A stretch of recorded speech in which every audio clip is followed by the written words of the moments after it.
ассалому алайкум тамошобинони азиз, ток-шоуи печтоби замонро оғоз менамоем. Меҳмонони азиз, ҳамаи шуморо ба студияи телевизиони Симои Мустақили Акон хуш омадед мегӯям.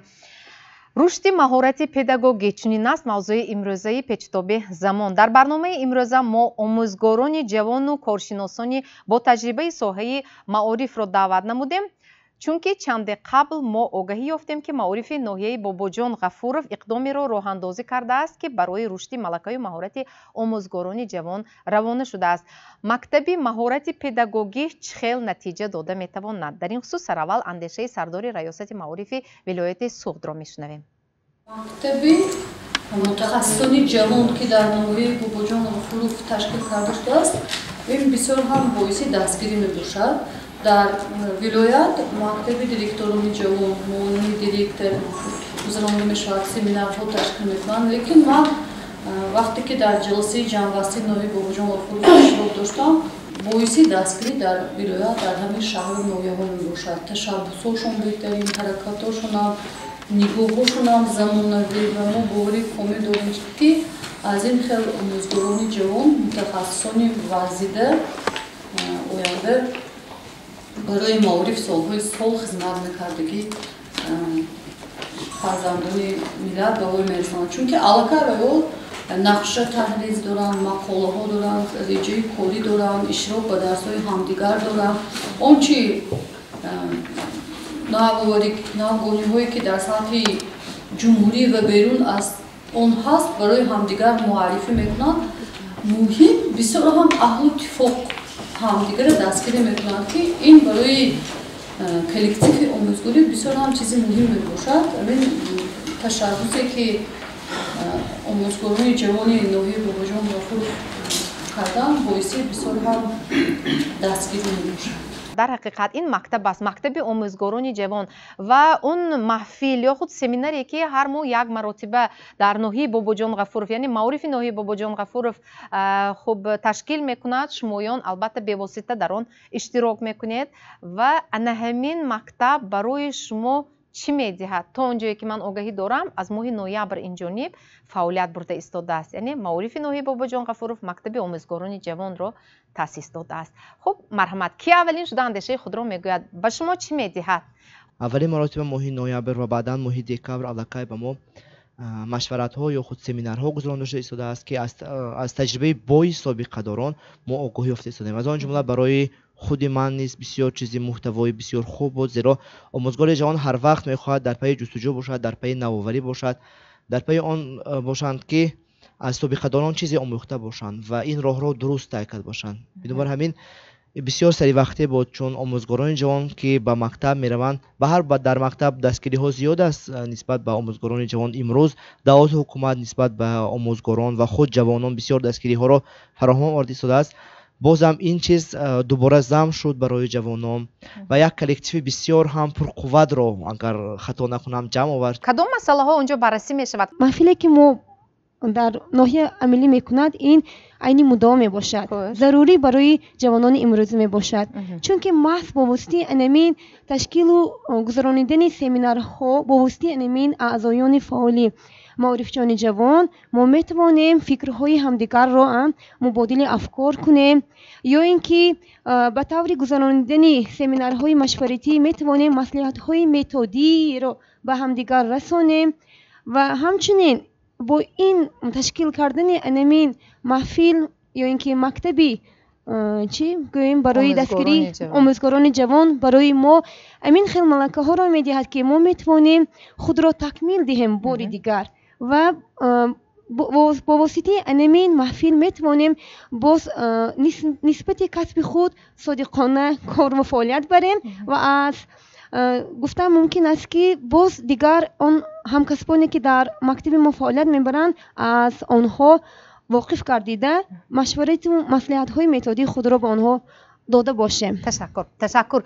Масалан шахсан худи шумо биёед боз дақиқтар, яъне аниқтар карда мегӯем ки кадом масъалаҳо унҷо баррасӣ мешавад. Масалан давоми фаъолияти педагогии худ шояд шумо ҳамчун як нафар омӯзгори ҷавон ба ягон муаммое дучор шудед байни шумо ва талабаи шумо, ё ин ки дар рафти дарс он мавзӯе ки пешниҳод шудааст шояд камтар барои кушода додан баъзе муаммоҳо ба миён меояд.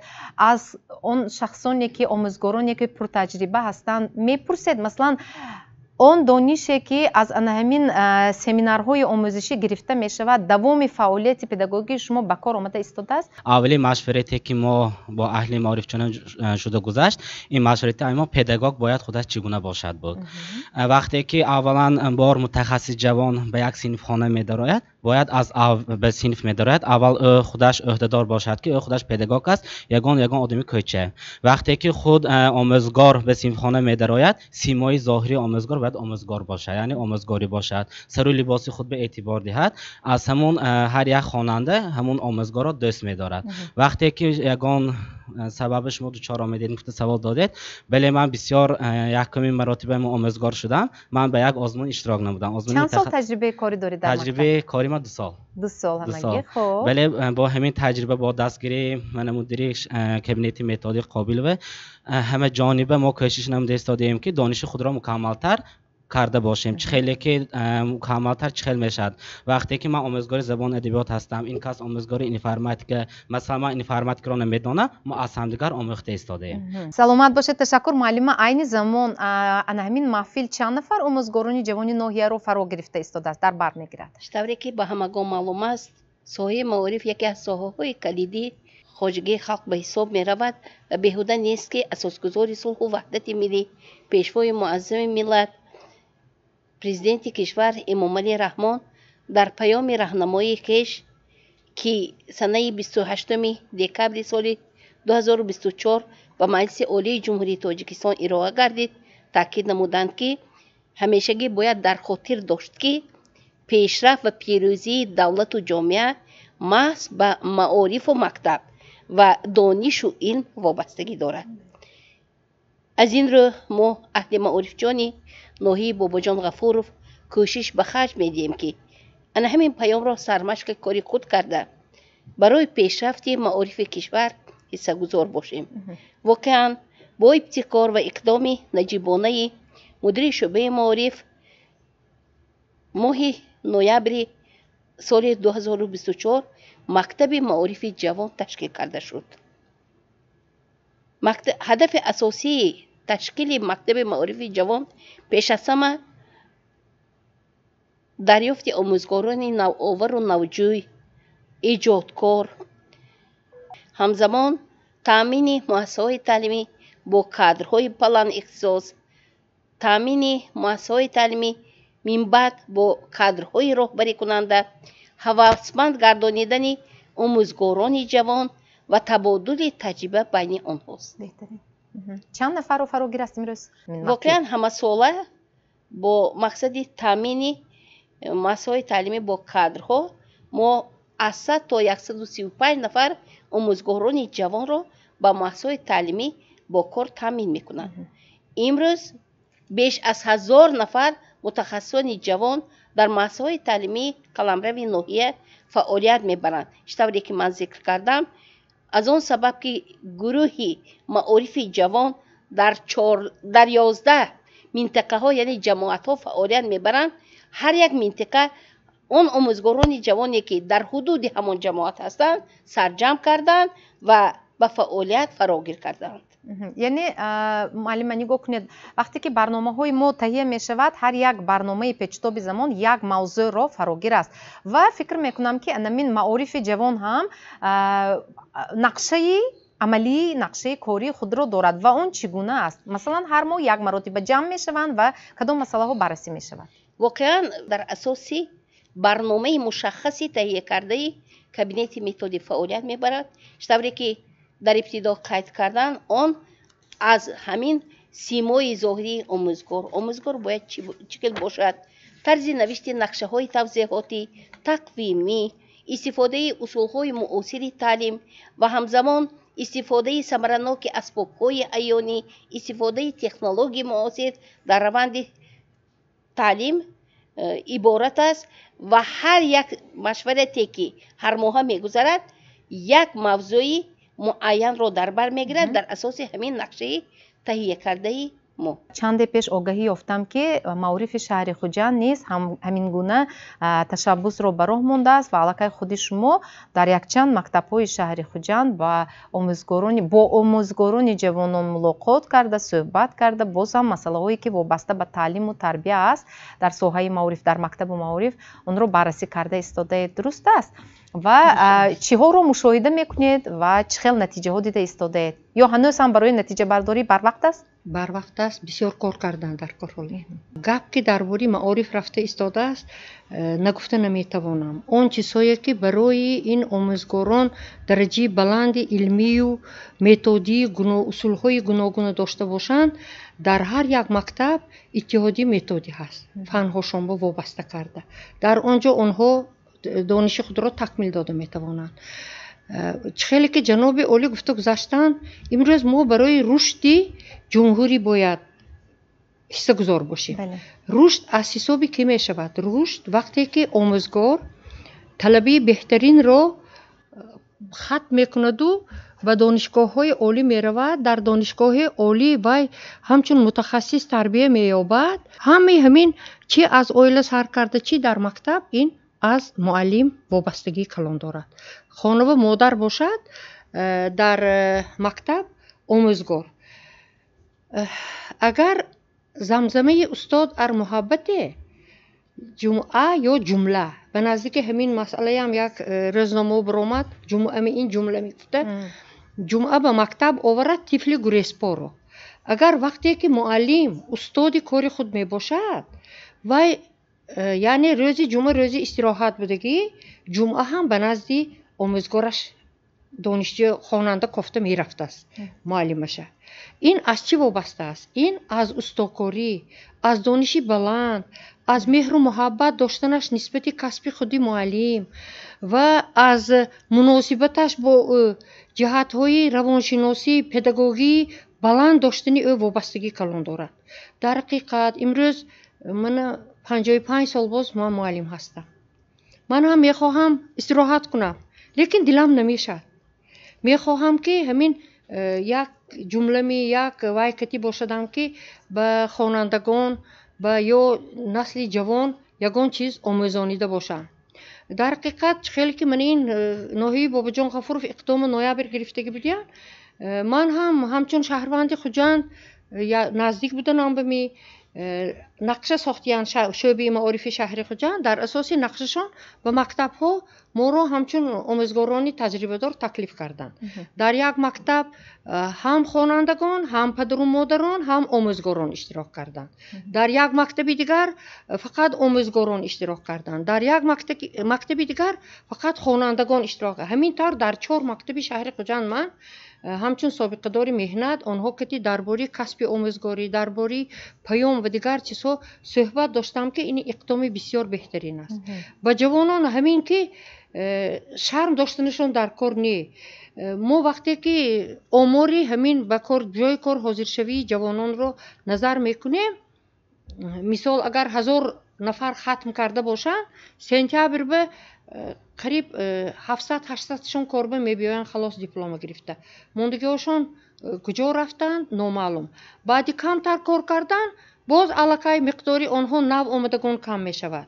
برای آنکه میبیاین صنف رو اداره کردن نمیتوانند یا دانشی کافی ندارند یا بچه که مناسبتشون نیست یا رهبریت مکتب آنها رو چی میکند بعضی سنجش های زیادی گذرانیده. انا همین چیزها باعث میگردد که دل آموزگاران جوان از کار خنک میشود. ما باید همین تجربه چندین سالم نشان داد که ما آموزگاران جوان را هر ساعت هر دقیقه کمک رسانیم دل ویها رو با مکتب گرم کنیم. ما باید آموزگار هر یک راهبر مکتب به صندوق دلش زیر کرده وی را همچون فرزندش. لیکن آموزگار شده میتواند آن شخصی که فرزندی که خیلی که گفتید فرزندی از همه عزیزش چیزی عزیزش رو به دست ما میسپارد و باوری داشته باشد که ما با او مهر محبت دانش داده میتوانیم. انا همین چیزها رو باید به اعتبار گیریم. معلمه آموزگاران جوان امروز چی مشکلی ها دارند به اندیشه شما؟ خب بعضی از مسئله ها رو اینجا معلمه محترمه اینجا گفته گذاشتند البته و از زبان شما شنیدن میخواستم که باز چه خیلی معماها چه خیلی مشکلی ها دارند جوانان؟ طوری که ما گفته گذاشتم همه ساله ما بیش از 100 نفر آموزگاران جوان رو به مؤسسه‌های تعلیمی به کار جلب میکنیم. واقعا آموزگار جوان از پس پرده دانشجویی می آید و البته هرچند که نظریوی ملکه و مهارت دارد ولی عملا فعالیت بردن برای آموزگار جوان خیلی مشکل است. از این رو در تمام مؤسسه‌های تعلیمی برای آموزگاران جوان پیش از همه با فرمایش دیرکتور مؤسسه مربی تعیین کرده می شود و همین مربی که وابسته است به واسطه به درس‌های آموزگار جوان وارد می شود و همزمان آموزگاران جوان به این درس وارد شده از معماهای آموزگاران جوان واقف گردیده به آنها یاری متدی می رساند.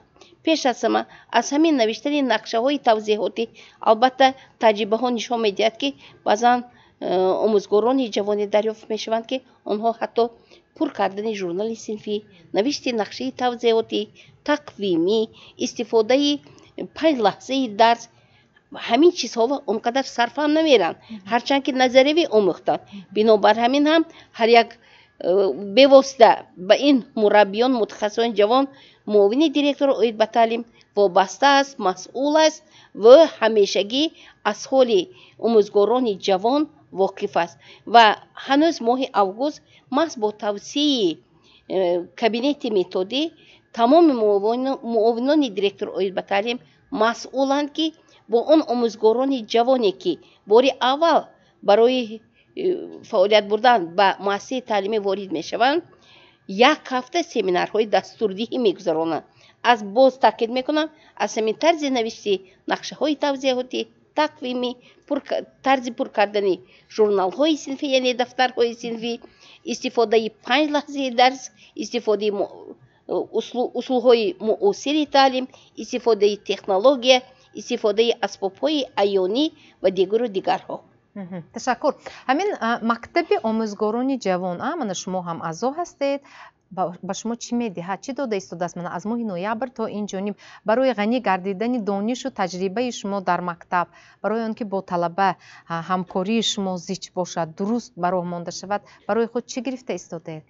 مقصدی تشکیل نمودن مکتب معارفچیان جوان این تجربه پیشقدمی آموزگاران بهترین ناحیه رو برای متخصصان جوان همچون نمونه نشان دادن و همه آن چیزهایی که آنها در روند درس‌های خود در روند کار خود استفاده میبرند آن را متخصصان جوان باید آموزند و ما هر ماه یک مرتبه جمع شده اوید یگان موضوع معین سمینار میگذاریم و حرکت مینماییم که آن را در روند درس‌های خود استفاده بریم و در یک ماه پیش ما در سمینار خود اویدی استفاده اصولهای فعال تعلیم و استفاده واسطه‌های عیانی با استفاده از تکنیک‌های معاصر با تخته الکترونی و پروژکتور در روند درس مثلا 10 سال یا 15 سال پیش آموزگاران از واسطه‌های عیانی از اصولهای فعال تعلیم از متدهای گوناگون درس استفاده می‌بردند لیکن حالا هدف ما جوانان آن است که همه آن اصولهای فعال تعلیم را با استفاده از تکنیک‌های و تکنولوژی‌های معاصر در روند درس خود استفاده بریم برای باز هم شوق‌آورتر کردن روند درسی خود ما و این ابتکار یا اینکه این تشکیل محفل معارفچیان جوان این بهترین کار است به فکر من زیرا که هر یک متخصص جوانی که در مؤسسه هست باید که از تجربه پیشقدمی آموزگاران بهترین برخوردار باشد. در همان حالت در همان روند درس این آموزگار چیکار کرد در یگان حالت دیگر چه شما گفتید هنگامی یگان مشکلی آمدن با خواننده یا اینکه با والدین خواننده یا اینکه هنگامی یگان مشکلی در روند درس متخصص جوان باید چیکار کند و امثال همین چیزها که در سمینار گذاشته هستیم ман ҳама рӯза дар дарси худ дар раванди дарсҳои худ истифода бурда истодам. ҳамагӣ якчанд дақиқа ба дигар шабака пайваст нашавед. Бо Симои Мустақилӣ якум бимонед. бахши реклама. рушди маҳорати педагогӣ чунин аст мавзӯи имрӯзаи печтоби замон. яъне он муаммоҳое ки пешорӯи фаъолияти педагогии шумо меояд, ҳатман дар ҳамин ҷамъомади моҳи як маротиба вақте ҳамин машварат ё худ ҷамъомад мешавад, албатта шумо ҷавоб меёбед. устод, шумо директори мактаб ҳастед. аз ин пештар чӣ хел буд? омӯзгорони ҷавонро чӣ хел қабул мекардед? онҳо чӣ хел корбарӣ менамуданд? пеш аз оне ки ман худам низ то расидан ба вазифаи директори муассиса ғолиби озмуни мутахассиси ҷавони ноҳияи Бобоҷон Ғафуров будам.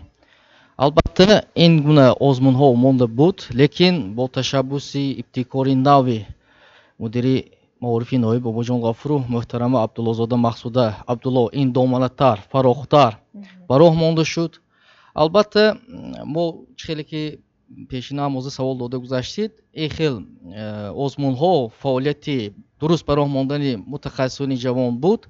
албатта бо он омӯзгороне ки соҳиби таҷрибаи бой буданд, мо омӯзгорони ҷавон ҳамин табодули афкор мекардем. чӣ хеле ки дар инҷо ҳозир мутахассисони ҷавон таъкид карда гузаштанд. масалан мо аз соли 2012 ҳастем, мана муаллимаам медонанд, мо аллакай бо усули фаъоли таълим якчанд тренингҳое аз худ кардем. мо ҷавонон аз он омӯзгороне ки методу методологияҳои масалан пешнида доштанд, онҳоро омӯхта бо воситаи тахтаи электронӣ, мана бо воситаи видеороликҳо, яъне табаддули афкор маънош ин ки мо аз он омӯзгорҳо ҷиҳатҳои бештари методи мегуфтем ва бо методологияи муосир амина меомӯзондем.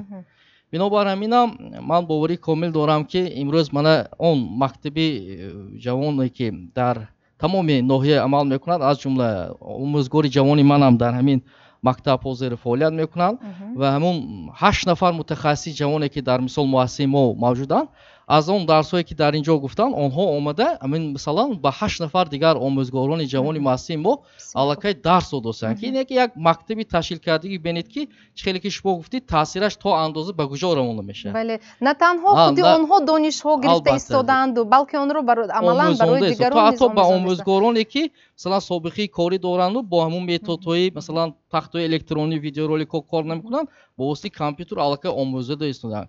ва ман гумон мекунам ки ин мактаб барои мо ҳоли бисёр як методологияи ҷолиба паҳн мекунад ва мо ҳатман аз он меомӯзем. аз ин мебарояд ки дар дарсҳои худи ҳамун 8 нафар омӯзгор ҳам аллакай худи шумо ҳамчун директори мактаб дигаргунии пешравиро ман иштирок кардостам аллакай дар ду масема ки аллакай фаъолияти мактаб барои мондааст, тарзи дарсгузарии омӯзгорони ҷавон бениҳоят фарқ карда истодааст аз пештари дигар. яъне ин аллакай қадамҳои аввалин ва хуб натиҷаҳои аввалине ки ба мушоҳида мерасад.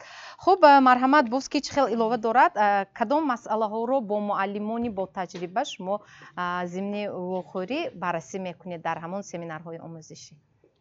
шахсан барои ман ҳамин мактаби маорифи ҷавон чӣ дод гуфта метавонам ки мо ҳар як омӯзгор аллакай таҷриба дорем, малака дорем, маҳорат дорем, аз донишгоҳ омӯхтаем, лекин мактаби маорифи ҷавон ғайриоддӣ аст, зеро дар ин ҷо ҷавонони фаъол иштирок мекунанд, ҷавононе ки худи истеъдодҳои ҷавонро сарҷамъ карда шудааст, онҳо бо методҳои худ дар мактабҳои худ аллакай дарс мегӯянд ки барои тамоми ноҳия дар оянда пешрафту намуна хоҳад шуд.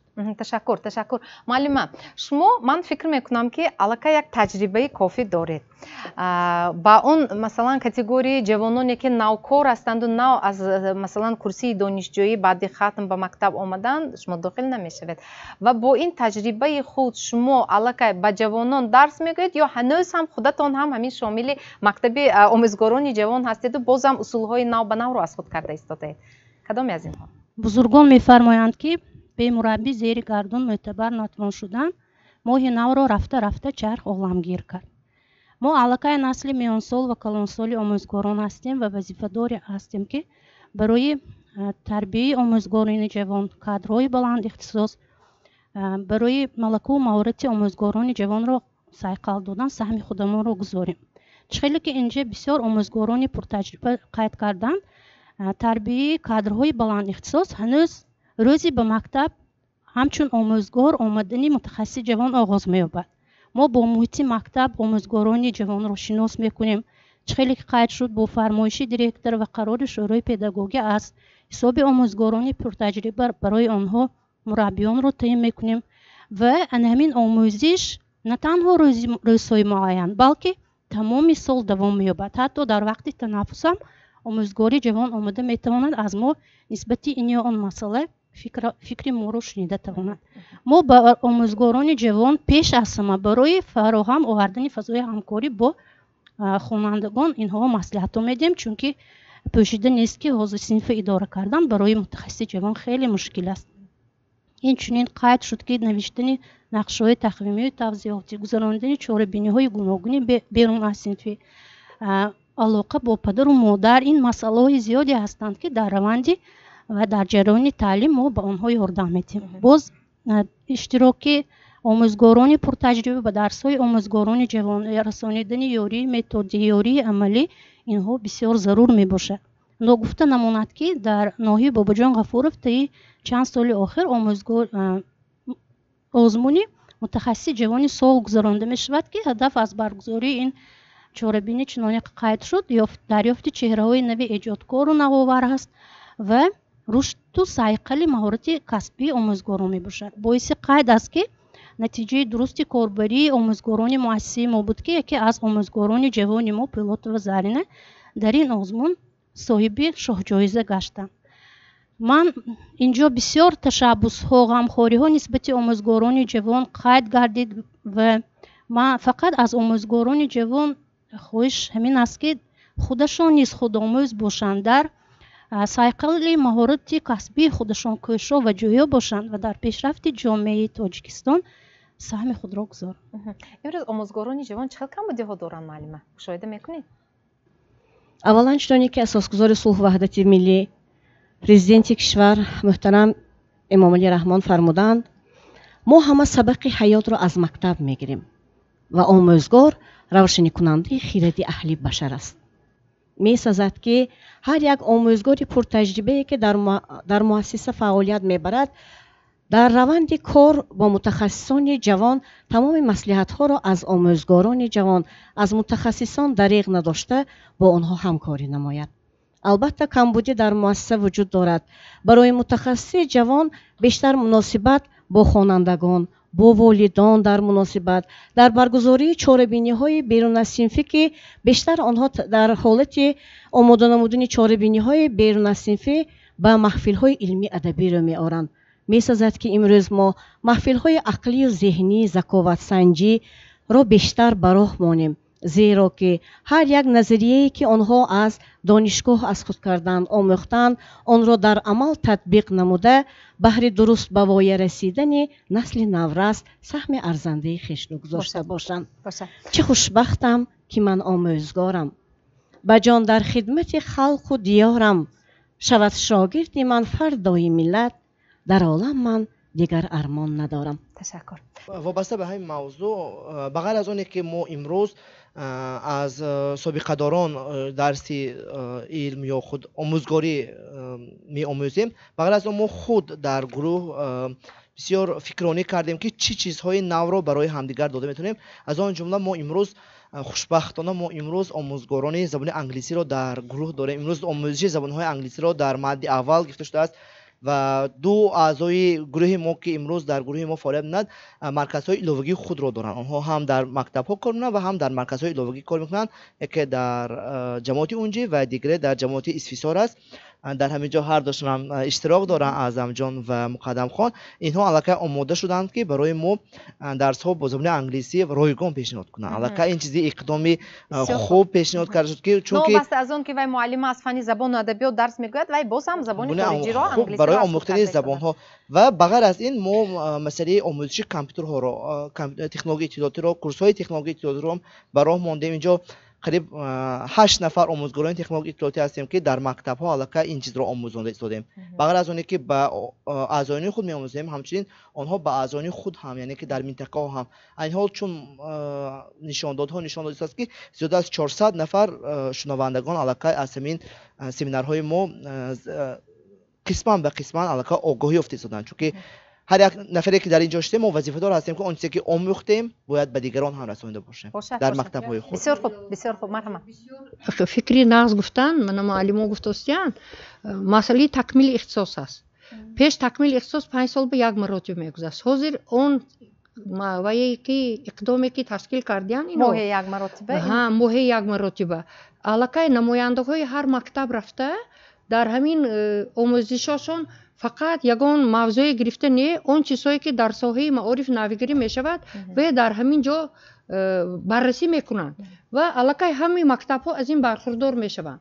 من وقتی که رکتوری تکمیل اختصاصی جمهوری بودم سالهای 2000 به معلمان میگفتم که معلمان عزیز کمتر مبلغتون احتیاط کرده همین آموختن زبان انگلیسی و کامپیوتر به صرف کنیدتون چون که امروز جوان ها اقدامی نگرفتن لیکن اونجا من بر این امان 60 برفتگی دیگر معلم ها کار کرده استادن وای ها کامپیوتر کری کار کرده نمیتوانند فقط مکتب جوانان نه اونجا و همین های هم دعوت کردن در کار است امروز دولت امکانیتی هم کتاب چاپ کرده برآوردن ندارد به طریق الکترونی اگر معلمان کلانسال هم از همین کامپیوتر برخوردار شده امروز جناب عالی فقط اهمیت داده استادن به آموزش زبانی روسی انگلیسی و دیگر زبان ها آینده فرزندانی که ما شما تربیت میکنیم وای باید همه طرف رواج یافتگی باشد معلم نمیدونم کلمه ندانستنش در کار معلم بچه‌ها من میدونم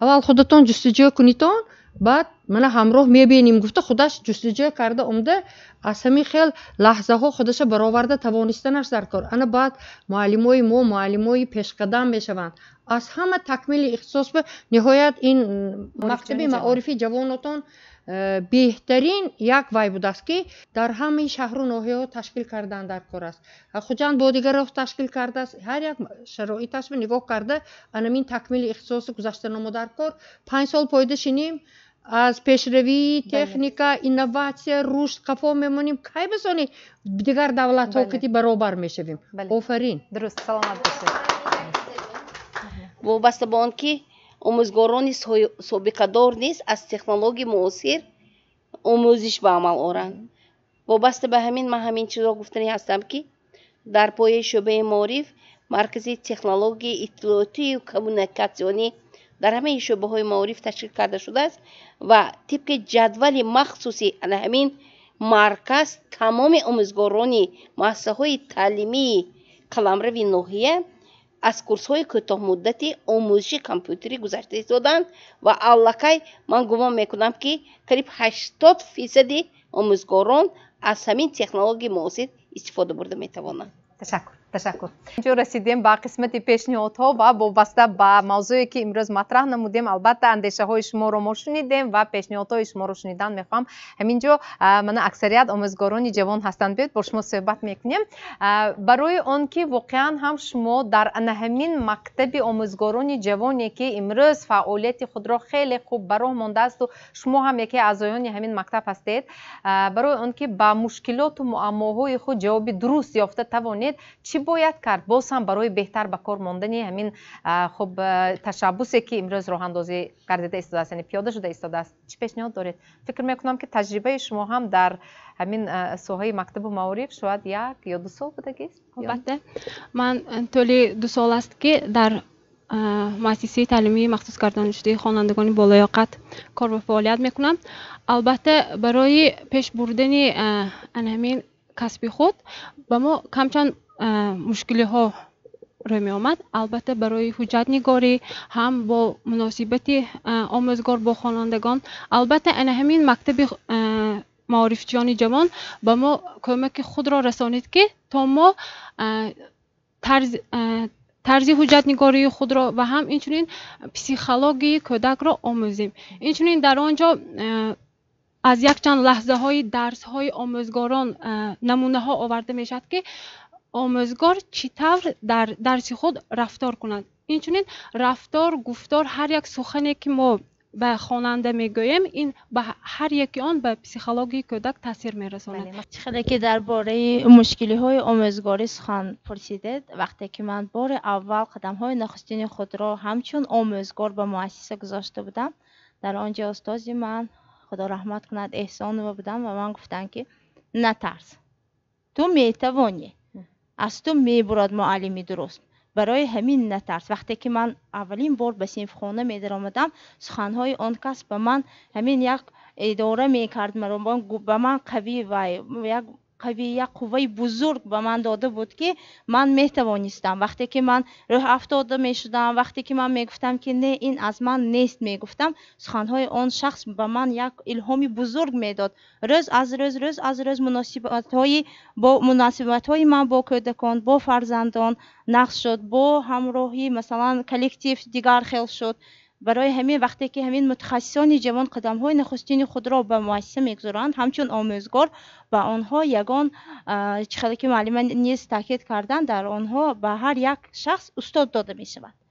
باید که سخنهای همانها را پیشه راهی خود کنند که آنها مثلا ایدئال داشته باشند. من به مانند همین شخص شده میتوانم، من باید که شوم گفته و پیش رفتنش الله. بسیار خوب، تشکر، سلامت باشید. معلم، همینجا شما مدیر باغچه کودکستان هستید و مؤسسه تا مکتبی هم تابع ساحه معارف است و امروز خب ما درباره آموزگاران مکتب میانه سخن کرده استاد. شما میخواستید که برای مربیه ها نیز همین گونه مثلا خب مکتب مربیه های جوان گویم یا مثلا به دیگر نمود همین گونه مثلا محفل ها تشکیل گردد؟ البته برای چینی من میخواستم که همین گونه محفل ها تشکیل کرده شود. خوشبختانه در زمان امروزه اصول فعال تعلیم برای مانده شده است که باعثی به خوبی از خود نمودن عالم اطراف و انکشاف همه طرفه کودک گردیده ایستاده است. ماس برنامه قدم به قدم یکی از شاخه ثمره بخش اصول فعال تعلیم برای کودکان سنی تا مکتبی می باشد. طولی چندین سال است که در مؤسسه ما از روی برنامه تعلیمی مذکور جریان تعلیم را به راه مانده است. برنامه قدم به قدم امکانیت می دهد که کودک انتخاب آزاد داشته باشد و مستقل گردد. و همزمان شما پیشنهاد میکردید به ساحه معارف که واقعا هم برای مربیان نیز همین گونه محفل تشکیل گردد. البته. تشکر، سلامت باشید. و یک سوال آخران به فکرم، وقتی که آموزگاران کلان سال با تجربه با معلمان جوان در همین مکتب معلمان جوان شما مثلا صحبت میکنید، میآموزید، شاید بحث ها میشود، همیشگی تجربه آنها رو قبول کرده میتوانید مثلا یا دیگر در سیمای شما باز اون آموزگاران جوان دیگری که امروز در برنامه ما اشتراک نمیکنند، یا اینکه مثلا میشود حالت هایی که معلم ببخشید اصول درسی شما یا تجربه شما کمتر قفاتر ماند، کهنه‌تر شد، امروز علاقه طلبات دیگر یا طلبه ها دیگر خیلتر هستند، همین گونه بحث ها میشود بین شما کلان سالان؟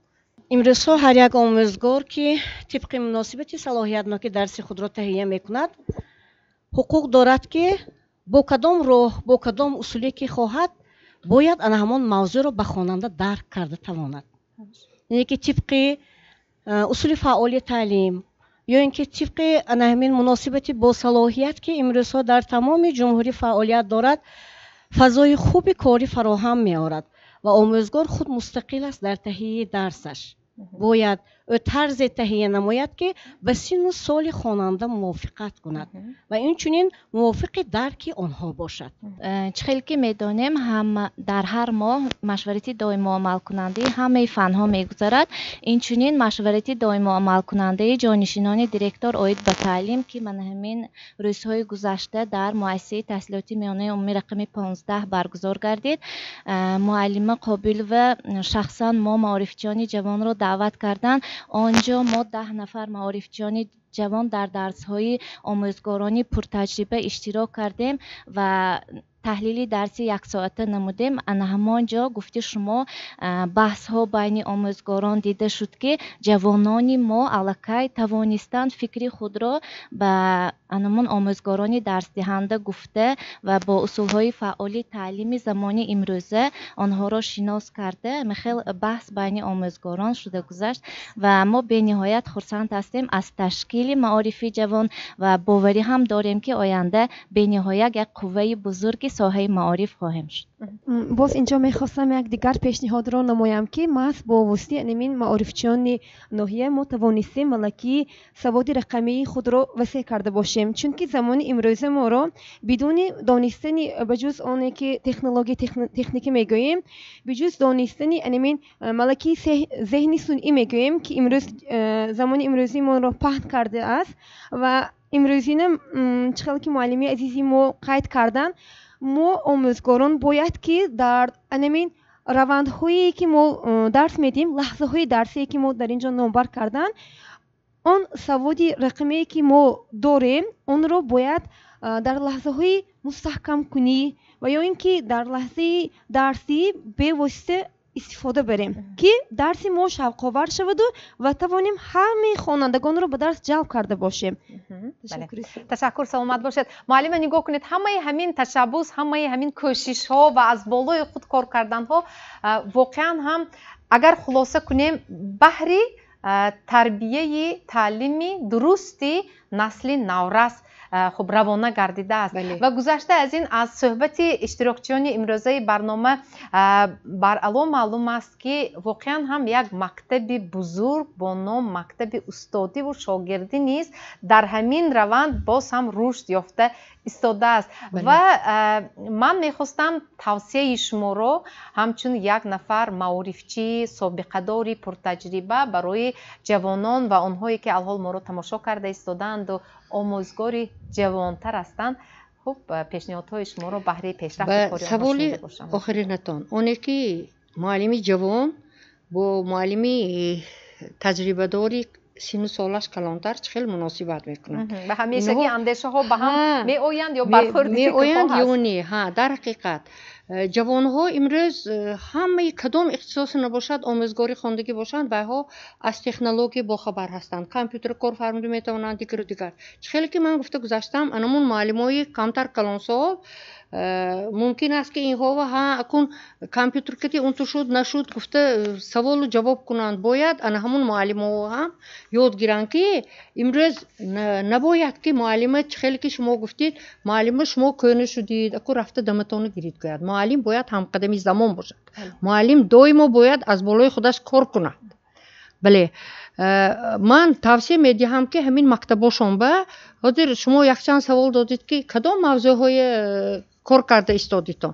Ман ҳамчун як нишаста фикр кардам ки номзади илмҳои педагогия ҳастам, бояд консепсияи мактаби таҳсилоти миёна соли 2002 қабул шудагӣ вай чӣ мехоҳад, ана ҳамина бигзор равитон дарсҳои вайҳо иштирок кунитон, мавзӯи мондагиҳотонро муҳокима кунитон, лекин ана ҳамин консепсияи тарбия 18 омили шай вай чӣ мехоҳад, барои чӣ вай қабул карда шуд. Барномаҳое ки аз тарафи ҳукумати ҷумҳурии Тоҷикистон қабул шуда истодааст, барномаи омӯзиши чуқури забони русия англисӣ, барномаи ба ҷои кор ҳозиршавии мутахассисони ҷавон, барномаҳои рушди фанҳои табиӣ риёзӣ, барномаи рушди муассисаҳои умуман барномаҳои бисёре ҳаст ки ана ҳамин маҳфилотон ба ман намедонам акун нақшаҳотонро надидиам, ба ногоҳ нақшаҳотонанда бошад офарин, набошад агар ана ҳамин чизҳои ворид карда мутахассисҳои ҷеғ зада ҳар якти ҳамин чӣ мехоҳад. Масалан консепсияи таҳсилоти миёнаи умумӣ соли 2002 қабул шудагӣ вай медонитоми чӣ қадр чиз мехоҳад. Имрӯз мактабанда китоб нест, имрӯз мактаба таъмираш ба маблағ ҷамъ мекунем ҳоло ҳам, имрӯз мактабанда мутахассис нест, имрӯз мактабанда донандаи забон нест, ин нест, вай нест. Ана ҳамин чизҳоро эътибор ба гирифта ҳамиҳо кити кор кардан дар кор. Ана сони мо дар ҳақиқат имрӯз маориф пеш рафта истодааст. Боз мегӯям президенти кишвар дар ҳар баромадашон маорифчиёна миннатдорӣ мекунанд ва мегӯянд ки рушди ҷамъият аз мо вобаста аст. Мо то даме ки хонандаи нағза бироварда мактаби олива дода аз мактаби олӣ мутахассисони беҳтарина тайёр накунем, руштамо мелангад. барои ин аз ҳама асосӣ вазифаи бештарин дар дӯши муаллим аст. муаллимои азиз ҷавон, касбатонро дӯст доред. Ба ҳамаи шумо муваффақият мехоҳам. офарин. معلم ابروی منزلت خودش را در یگان دور زمان گم نمی کند. امروز بعضی‌ها میگن که معلم ابروش پس شدگی. وای معلم خودش ابروی خودش دستی خودشانده. هر یک معلم دانش داشته باشد، مهارت پداگوژی، متدی، پسیکولوژی داشته باشد، بچه دوست دارد، کسبش دوست دارد، هر سال مناسبت و معامله درست کرده ختم کننده هاش رو به ساحه های گوناگون دولت دانشجو شدن به روانه کند و معلم ابرش هیچ گفت پس نمیشه. امروز من بعضا خفه میشم، شوفر میگن که معلم همینجا یابا دارید. او وای معلم امروز سال و زمان با معلم همین خیلی شدنش در کار که یپونیا انده سایه معلم زیر نمیکدیان، سایه معلمه که وای معلم است، وای شخصی بزرگ است. هم تو значок معلمی او وقت شتگی آدم به موسفیدی من وای خسته جای داده است که توش این تو معلم بودی، تو هم شخصی با ابروترین ملت بودی. گفته برای همین ابروی اعتبار در دست خدا ما معارف پیش رود، دولت ما رشد کند. سلامت است. تشکر. معلم در فرجام برنامه اگر شخصا پیشنهاد داشته باشید به خاطر رشد همین مکتب آموزگاران جوان باز چگونه نقشه ها طرحریزی شدنش ممکن؟ واقعا چطوری که من گفتم مکتب معارف جوان در اساس برنامه مشخص عمل میکند، فعالیت میکند و من بعد ما علاقه واخوری سه نسل یعنی با ذخیره های طلایی سایه معارف سابقه داران که واخوری داریم، آزمون ها داریم. هر یک متخصص جوان، هر یک همین اعضای معارف جوان درس های خود را پیشنهاد میکنند. وابسته به این ما به تحلیل میگذاریم و من کوشش میکنیم که فعالیت معارف جوان در رشد و تکامل معارف کشور یک چی گویم پیشرفته باشد، سهمگذار باشد و نسل سازنده و بنیادکار را ما توانیم که در سطح بلند تربیت کرده باشیم. باقی من به همه اهل معارف کشور روی آورده میگویم که این تل مکتب را در تمام جایها تشکیل کنند، چون که علاقه ما از همین جهت های مثبت مکتب معارف جوان برخوردار گشتیم. علاقه ما توانستیم که از حساب آموزگاران جوان، آموزگاران سابقه دار به رسیدگی آموزگاران تیار کرده باشیم. بسیار خوب، تشکر. سلامت باشید. همکاری آموزگاران واسطه تشکل فعالناکی ایجادی آموزگاران مؤسسه‌های تحصیلات میانه عمومی است. روند تعلیمی مکتب‌ها نمیتواند در یک جای ایستد، یعنی قالب شخص شده نیست. آن جریان دائما انکشاف یابنده و گوناگون جبهه است. اصول تعلیم و تربیت در چارچوبه معین محدود بوده هم نمیتواند. بنابراین با آموزگاران جوان از خود نمودن تجربه پرغناوت آموزگاران سابقه دار و تامین نمودن روند تعلیم و تربیت و استفاده تکنولوژی معاصر در حل مسائل مهم ساحه پداگوژیک البته مساعدت خواهد کرد. باقی معلمان عزیز با همه شمایان در فعالیت مهنتی قرار می‌خواهم موفقیت و برای اشتراکتان در این برنامه سپاس. تا برنامه دیگر در امان خدا باشید. خیر.